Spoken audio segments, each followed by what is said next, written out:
man, I'm ready.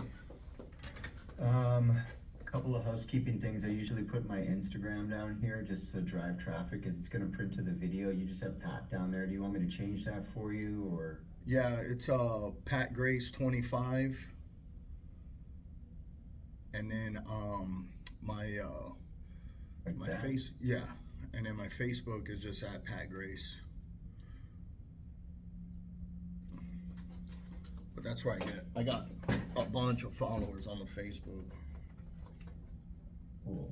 And I got a Kansas City Real Estate Investment Group is the largest real estate investment group in Kansas City. I got like 47,000 followers on that group. Awesome. So you're connected. So what's the purpose of being on the show? What were you hoping to get out of it so I can steer it in that direction? I mean, for me, I was just trying to like get my name out there. I was trying to get this podcast up and going myself, but man, it's a lot of work. And then I just started putting videos on YouTube, and creating this YouTube channel was just way easier than the podcast stuff. So for me, just gaining followers and letting people know about Kansas City and what I do here and how we can help them out. Awesome. Yeah. The podcast, as someone who's on this side of the camera, yeah, it can be challenging. We've got a team of 13 here, so Yeah. it takes a village to raise a child. You know what I mean? Yeah, I like the YouTube, right? And for me, I'm just like I'm videotaping this. I use a lot of that AI stuff. I don't cut, I don't edit. All my videos are just like boom, boom, boom, and Just make it happen, yeah. right? So I got some stuff about Kansas City, 25 years, 4,000 properties managed, owning 150, some stuff about COVID, and then interest rates and inventory availability, market fluctuations. It sounds like some stuff we can chat on. Yeah, I mean, And, whatever you want. I mean, I'm pretty well versed in all of that. I mean, Pat Grace, Kansas City. All right. Any questions for me? No. Awesome. Okay, so two things. You'll know we're at the end of the show when I say if people want to connect with you, they want to find out more, what should they do? How do they find you? Give them like one or two ways, the Instagram, the Facebook, that's usually the best. Then stick around after the show. We'll do the screenshot, the thumbs up, peace sign, whatever you want to do for the screenshot. Then I'll tell you a couple ways that we help our guests to get a little bit more exposure and what we're going to do for you as far as like cutting it up and stuff. So yeah, if you're ready to go, I'm ready to go. Sounds good. Okay, in 3, 2. All right, guys, welcome to Property Profits Podcast. I'm your host, Bryce Kaminsky, filling in for Dave Dubois. And have you ever wondered how some investors not only survive but thrive through economic storms? Well, today, my guest, Pat Grace, a seasoned real estate investor from Kansas City, has not only weathered recessions and pandemics, but come out stronger. Pat, welcome to the show. It's fantastic to have you here. Man, I appreciate you, Bryce. Thank you for getting me on, and I look forward to it. So 25 years in the Kansas City market. So you must be the guy out there. Have you always worked in Kansas City, or did you start in other markets? Did you try your hand elsewhere? What's the story with how you got started and how 25 years has gone? Yep. So, I came out here to play some college football. I actually went to Iowa, and my wife's nursing school brought us to Kansas City. We were 21. We started the real estate real young, and we just been doing it ever since. I've only been in Kansas City, and so, 25 years later, I've got 25 years of network and systems and processes and people, and so it's been awesome to we kind of been through everything. I mean, there's not too many things that can happen right now that I haven't experienced or seen, or have a team that I can create around it. So it's been really good, creating vertical streams of income, multiple companies, and everything has to deal with one basis, which is real estate. So we've learned how to create vertically integrated business models here using real estate, one-stop shop. We provide a bunch of services for investors, and so a lot of people are coming to Kansas City to invest their dollars, and I truly think in the Midwest this is probably your number one city to be investing in for real estate. So is it people are looking for cash flow in Kansas City, or are they looking for appreciation, or is it like a mix? Yeah, I think it's more of a, so in the beginning when I first started, we was like 3 to 5% appreciation type market. Everybody was cash flow, was the low entry, high cash flow. Yeah. And now, you know, you still got the low entry, you still got cash flow, but we've been getting 10 to 15% equity bumps over the last 4 to 5 years. And so people are starting to find out about this little golden nugget called Kansas City over here, and even on the big national stage, you know. And I think really like Super Bowls and a lot of stuff going on here with the World Cup and the draft, and like just this place is coming alive, and a lot of big employers are coming here now, and so it's becoming a big tech place as well. You know, and it's centrally located in the United States. It's got railroads. I mean, you've got great distribution, warehousing, you've got space, you've got land. Everything's cheap. Your cost of living is cheap. Employment is cheap.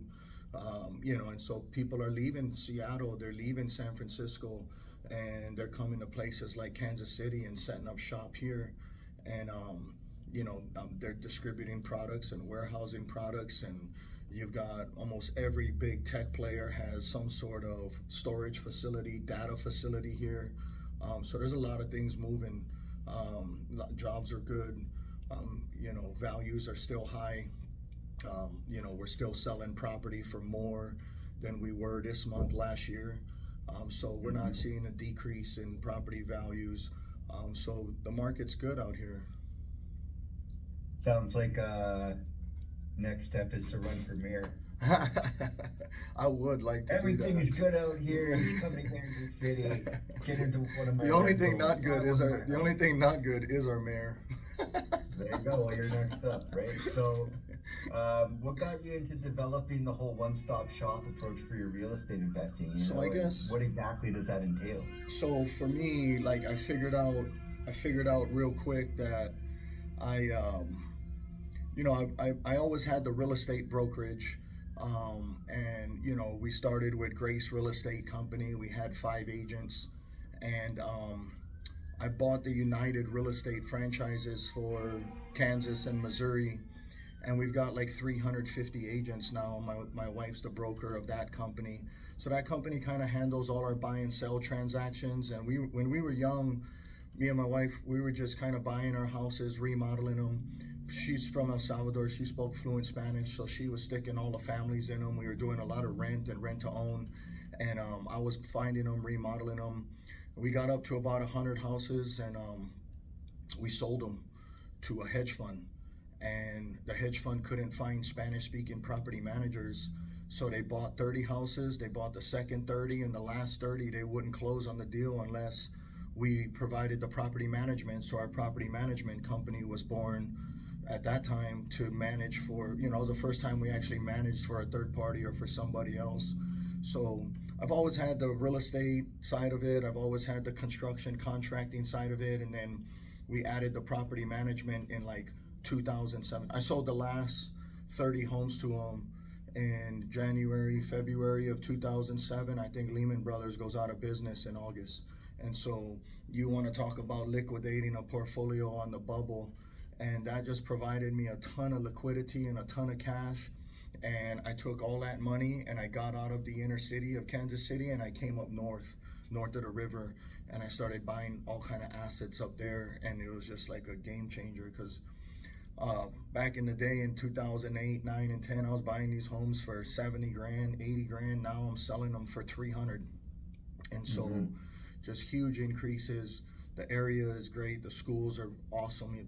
Everybody goes to public school here in Kansas City. So you've got great schools. Up north, you've got a lot of good sports teams. People are moving here because they want to wrestle, they want to play football, they want to be in the band, and you've just got elite schools. And so there's a lot of stuff that, kind of happened. But we chose certain areas, and we just slowly but surely, we just developed companies that all have to do with real estate, and just creating this vertical system where one house feeds one house can feed my real estate company. I got my hands in mortgage, I got my hands in title, I got my hands in insurance, I've got construction, I've got property management. And so one house can feed all these different companies, and the power of the vertical stream and creating income off of one property has just been awesome for us. So we ran with that model, and all through the recession, not COVID, but the recession, I figured out these hedge funds had all the money and they were buying, and they just wanted one-stop shop, full service type systems. So they would use us to buy the homes, write their contracts, buy the homes.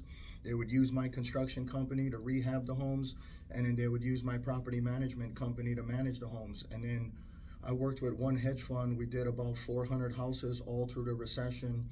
And then, in 2011, 2012, I ended up selling all 400 houses for them. So it was another commission that I could make on the exit strategy. And so I just figured out it's kind of like a car lot. They don't make money selling the cars, they make money in the service.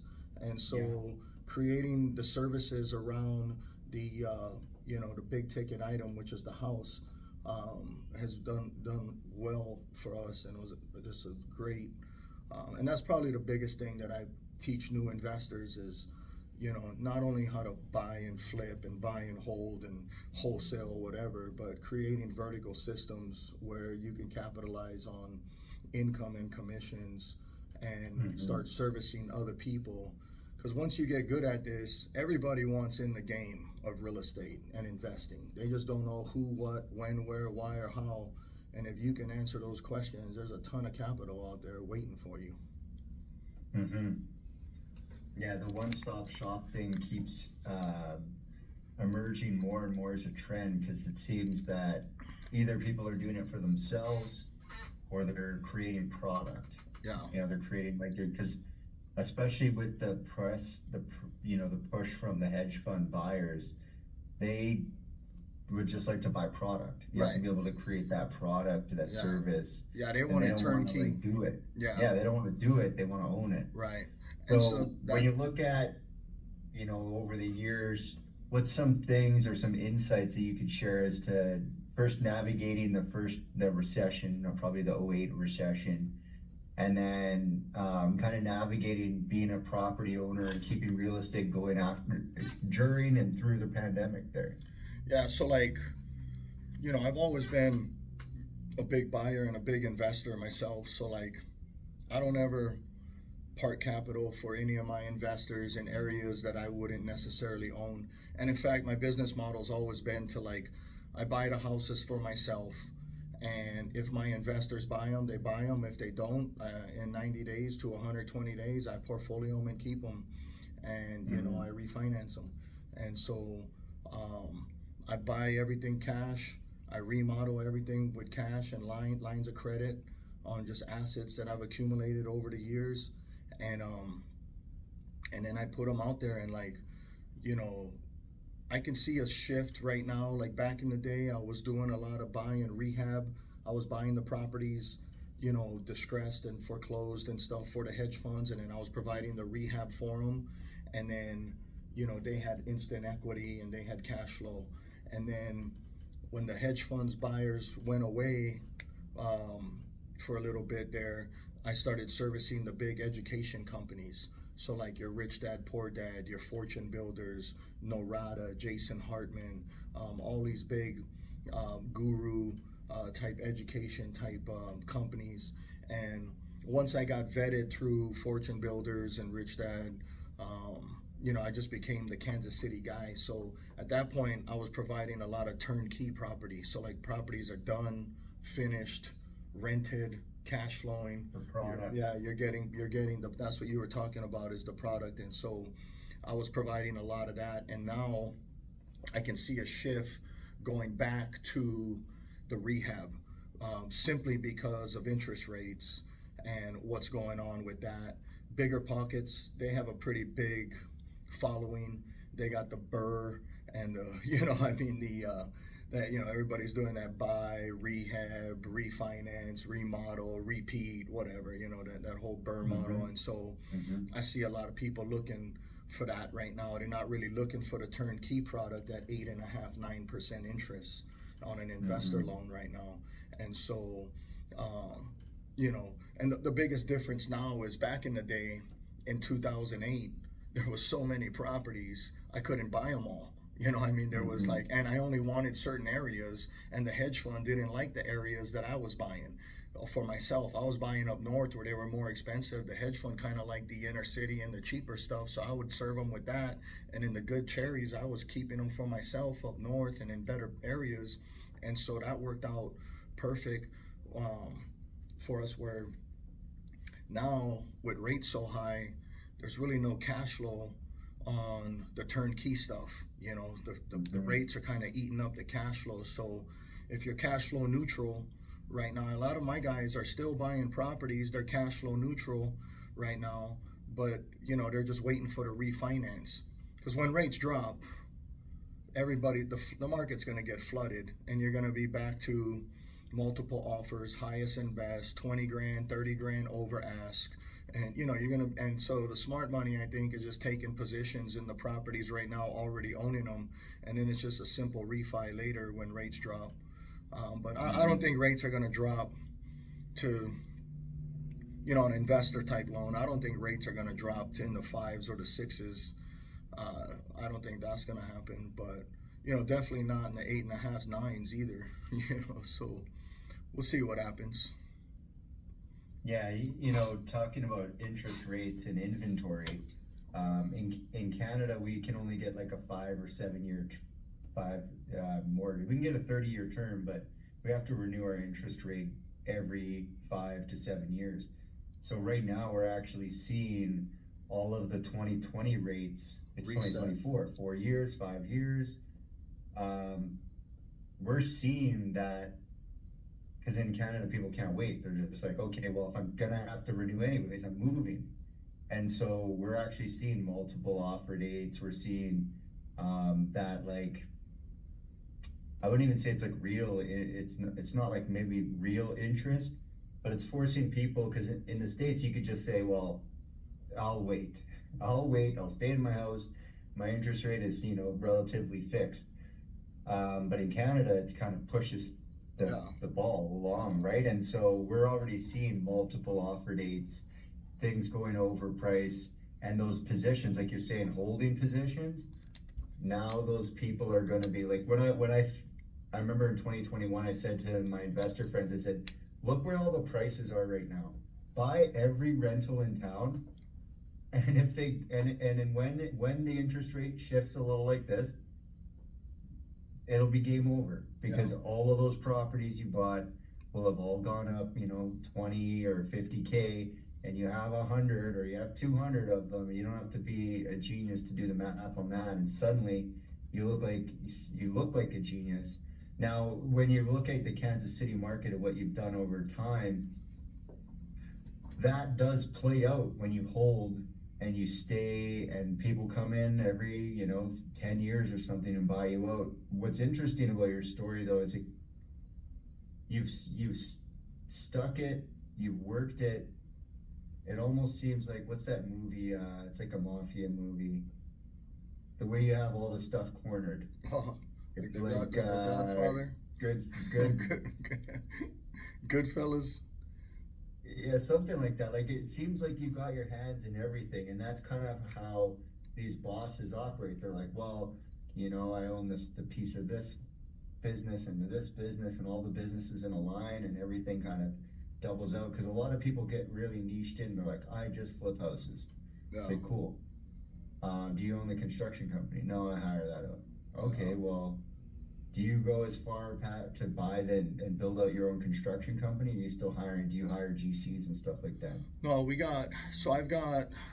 I've got like 2 inspectors on staff that kind of manage all the jobs for me. They inspect all the jobs, they buy all the material, you know, and then like really I've got 2 to 3 maintenance guys who kind of handle the maintenance for us. And then I've got like, oh man, I don't know, we kicked out over 500 1099s last year just in contracting subs. You know, so like for me, I'm always looking like for the father and son, or the husband and wife, or the two brothers, you know, like 2 to 3 man type crews that can do like 80% of the scope.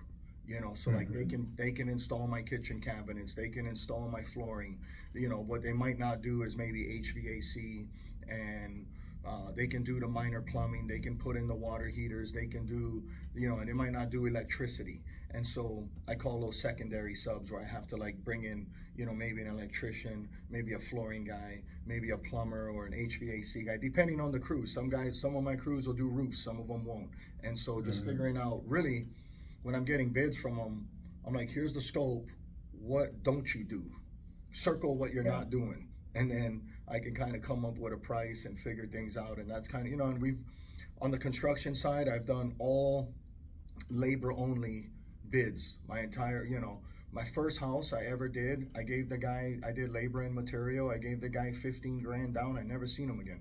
And so I never did that again. And another thing, what it's done for me is really, when you control the cost of your material, you control, you know, so like now I can go to Lennox and I can go to Train and I can go to Goodman, and they argue over my account, and I can play them out because I just bought $350,000 worth of machines last year for me and my entire portfolio that I manage. Same thing with paint. I can have Sherwin-Williams and Bayer arguing things out, and roofing shingles, Lowe's versus Home Depot. I do that all the time. And so who's gonna give me the highest volume pricing percentage off of my material? So I've never done the labor and material bid. I always kind of control my material, and then I like to negotiate that based off of, you know, so now we're up to, I don't know, maybe like 700-800 homes that we manage.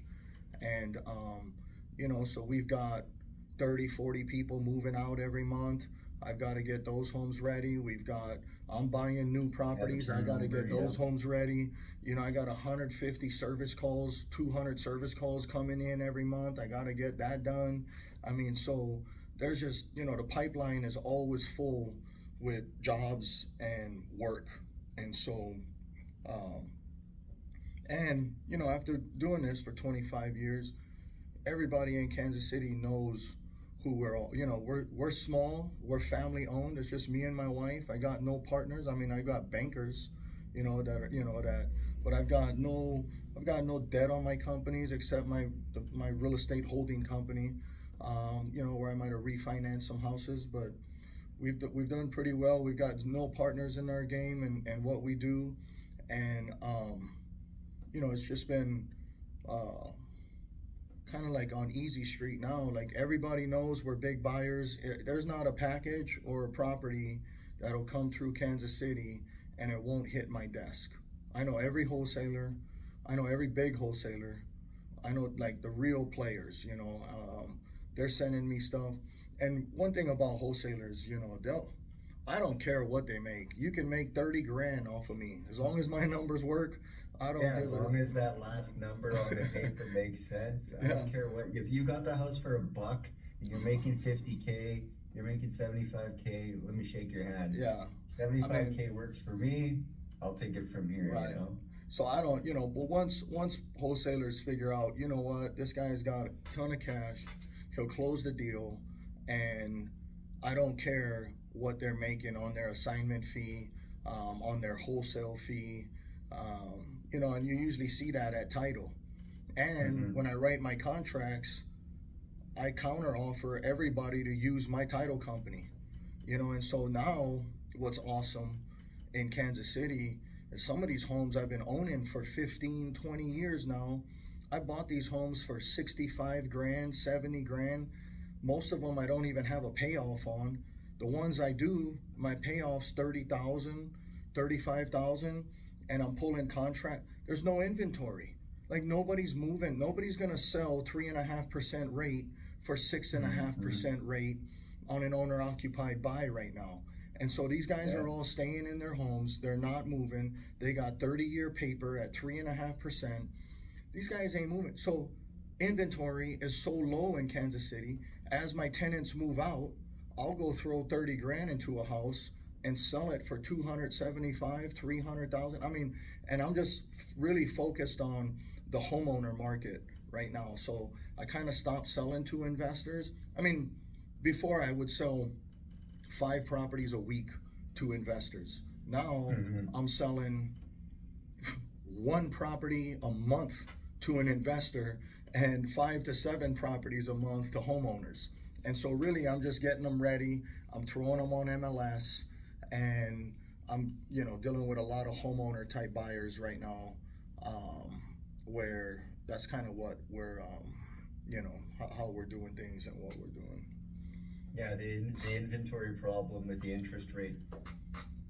Unlike, like you're saying, why would you get out of a 3%? Well, in the States, you can hang out. In Canada, they force you out every 5 years. They're like, sorry, the good times are over. That sounds like a new rate. That sounds like commercial paper over here. Like in the States, like my commercial loans, for one, they only amortize over 15 to 20 years. And then they usually put them on 3 to 5 year type notes where you gotta kind of ante up. You gotta get re-underwritten. You gotta reappraise every time. You gotta every 3 to 5 years. And so that's another just negotiation, I guess, that comes with experience. I'm always looking for 5 years.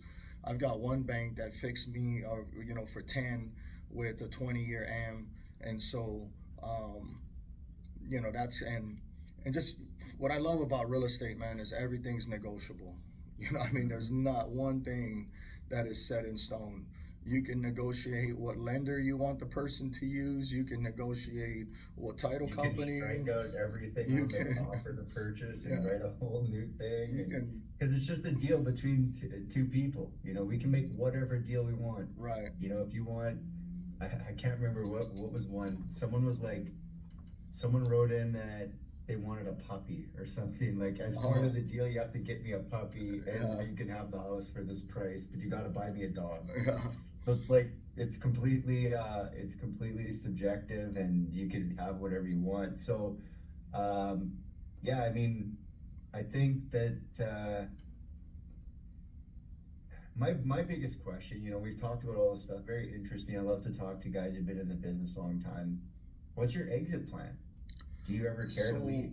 Yeah. So like, I'm kind of in that stage of life, right now. I'm 47 years old, brother. I've got a couple hundred houses. I don't really need to work right now. My kids I've got, I don't know, 250 grand a month coming in rent.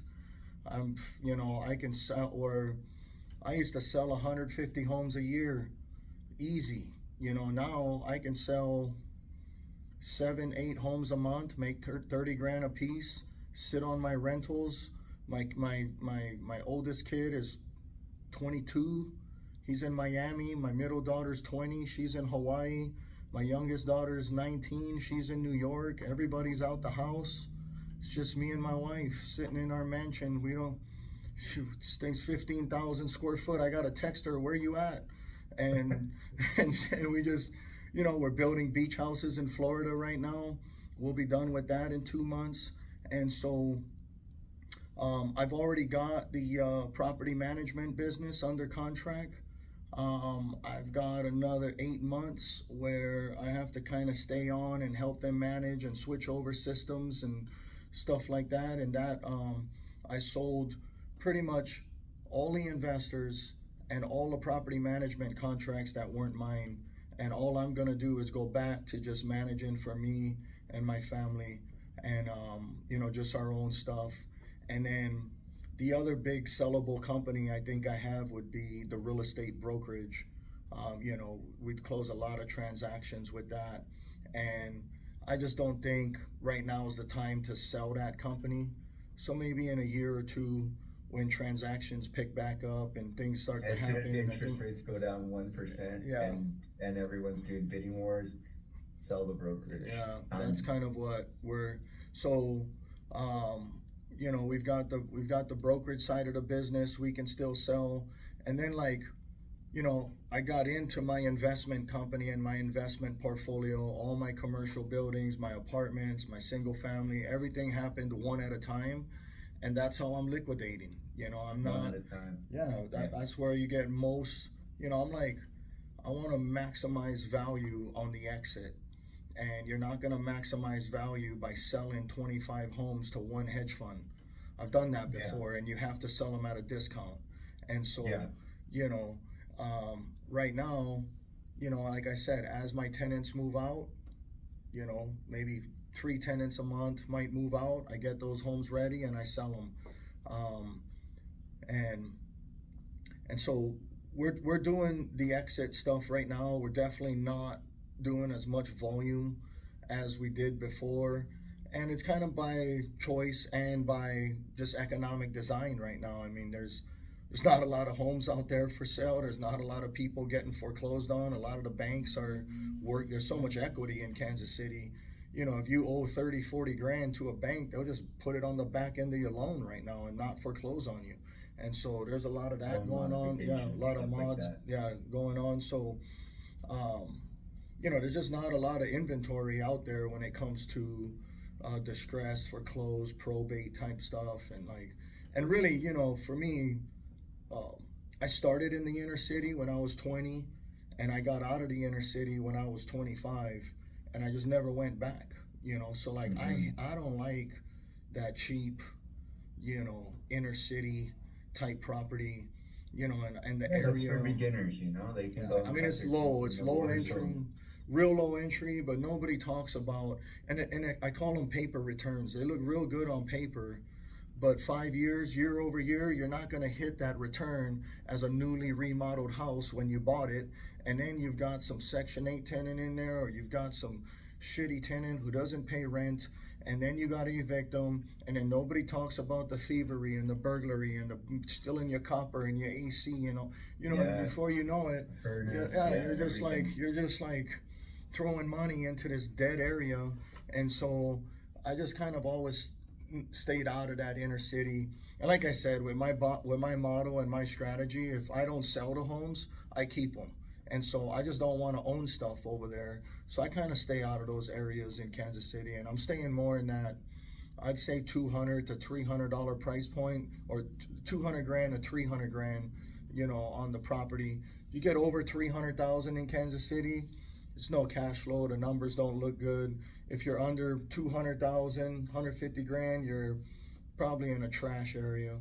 And so where it needs a rehab. Or big rehab. I try and stay away from those two. I like turning my crews every 2 weeks, 3 weeks. I hate having my crews tied up for 3 months on one job. That's one thing that I realized when I was down in Cleveland is, like, from Canada to Cleveland, like from Canada to the States, we have limited opportunity, limited number of houses. So we go after these big fish. We'll spend 6-8 months putting 150 grand, more than we paid for the house, we'll put into the thing. And then when I went out into Cleveland, I was like, man, you can find something for a little bit more and do way, way less and get it renting like right away. Yeah. Or you can go and blow your brains out on this thing that needs like 4 times what it's worth, the purchase price, to fix it up.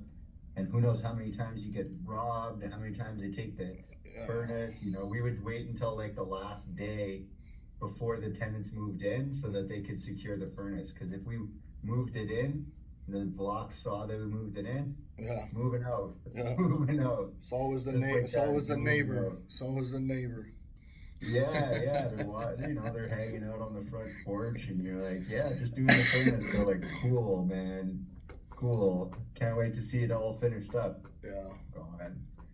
But it's part of the game, That's the war zone is a battle. If you don't want to play in the war zone, go play, outside of that sandbox. I will say though, the inner city of Kansas City, the market value has went up tremendously. I mean, I was selling homes over there for 15, 20 grand, 25 grand, all distressed and foreclosed, and those homes now are selling for 150, 160,000, and that might be one of the only places where you can still cash flow a little bit.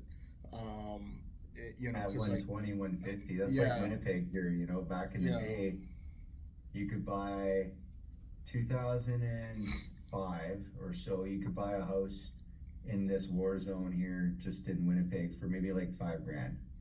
And then that same house, like my dad bought one in like the late 90s for like 14 grand. That same house is like 140 now.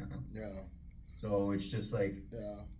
you never know when that bubble's gonna go like that, or you might end up still having a $5,000 house 20 years later, still didn't appreciate, I still think just 5 grand. I You really never think know. I really think that the Kansas City market is just going to continue to thrive. There's a lot of things that people don't think about, like if you just look at me and my wife's story, she's from El Salvador, moved to LA, went to college in Kansas City. I was born and raised in Hawaii, came to college out here. There's like 150 4 year, 2 to 4 year colleges within 100 miles of Kansas City.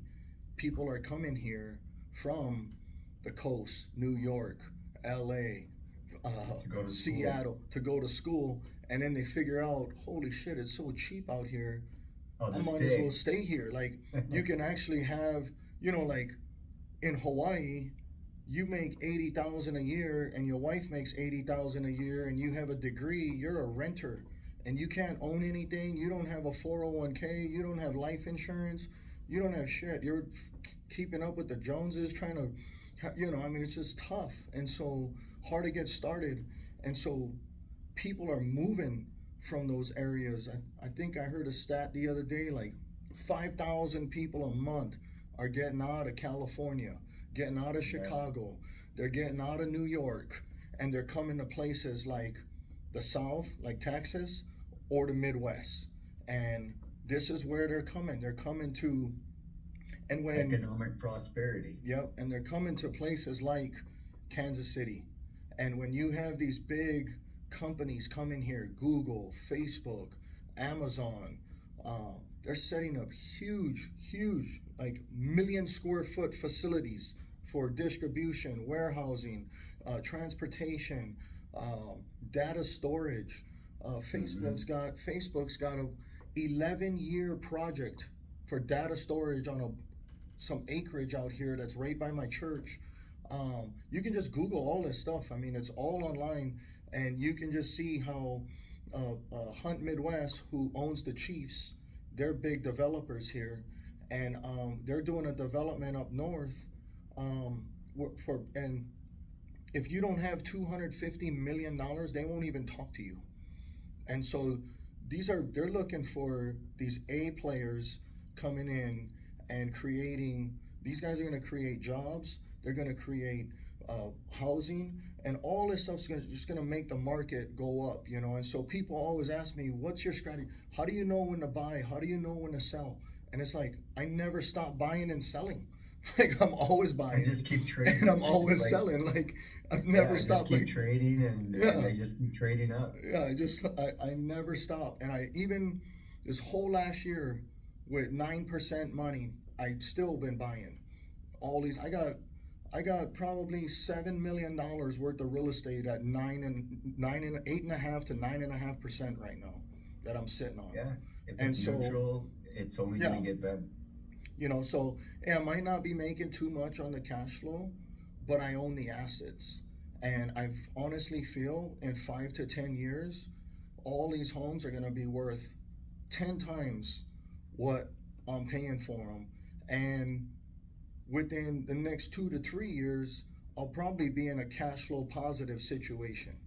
And Mm-hmm. rent's going to continue going up, property Yep. values are going to continue going up, and all I need is rates for drop, and all that money in the middle is Pat Grace money. And so That's coming back. yeah. Yep. So I just never really stopped buying. I'm always a buyer. I have tightened up my, before 2 years ago, 3 years ago, I would buy anything because I could sell anything.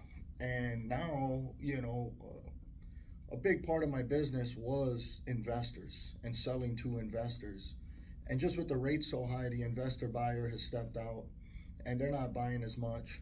And so, you know that kind of hurt a little bit, hurt the volume and hurt the sales, and they want, you know, a lot of them want me to go back into the inner city and start buying properties there. And I'm like, man, I just don't want to do that strategy. I'm not interested in that. And so I just kind of Why stay. would you want to go back to where you already been? Yeah, yeah. So that's been I mean, that's kind of like Kansas City, you know, in a nutshell. Really good opportunity out there. Just kind of take a look at it. And, you know, if you need somebody with 25 years of experience and network and systems. Yeah, what should they do? What should they do to connect with you? How do they find you? What should they do? Okay, so like Facebook is a big one. You can just, you know, at Pat Grace on Facebook, Pat Grace 25 on Instagram, and then patgrace.com. You know, and then I've got a YouTube channel. You can just YouTube Pat Grace. I mean, everything's pretty much, if you just Google Pat Grace, Kansas City, I'm all over the place. You'll be able to find me real easy. I've got Kansas City Real Estate Investment Group is my Facebook group. It's the largest Facebook group in Kansas City. I think we've got like 48,000 followers on that group. And there's a lot of buying and trading going on there. I mean, every wholesaler's in that group. Everybody's marketing property in that group. And it's just a group that I created to help, you know, like if you need a mud jacker, you just put it out there, you'll get 30 responses. You know, you need a plumber, you need a specialized plumber who can do an intricate dig because there's cables and gas lines and water lines, and, you know, just throw it out there, put the pictures. I just did this the other day. I had one that was so tough. It was under a city sidewalk. There was gas lines. I threw the pictures out there, and man, I had like over 25 responses and most people wouldn't do it because the dig was so hard. And so it worked out. I got it done. And so it's just it's a good resource for investors to have, and you can just kind of join that group. Yeah, and if you're interested, just give me a shout, and I can help you. You know, with if you need title, you need Kansas City stuff. Yeah, anything you need in KC. There you go. Well, if the future mayor of Kansas City, Pat Grace, is great to have you on the show. I look forward to your campaign. And yeah, I really appreciate you spending time on the show and letting people know what 25 years in the business looks like. All right, brother. It's been awesome. Thank you. Appreciate it. All right. Until next time, guys, we'll catch you on the next episode. Cool. Good episode, man. Yeah. We gotta grab the screenshot. What do you want to do? Hang 10, thumbs up. I know you're Hawaii. The Hawaii people always want to hang 10. How does a surfer like you end up in Kansas City? School, right? School, yeah. I got my school paid for. Ready? 3, 2, 1. School paid for, yeah, the football scholarship. Yeah, football scholarship, and I just started doing well. By like 24, 25, I had 15 houses, and I've always done really well here. You know, I was an idiot. I did music. I was like, I'm gonna be a musician. So I lost like a decade. Yeah. I lost a decade to that stuff.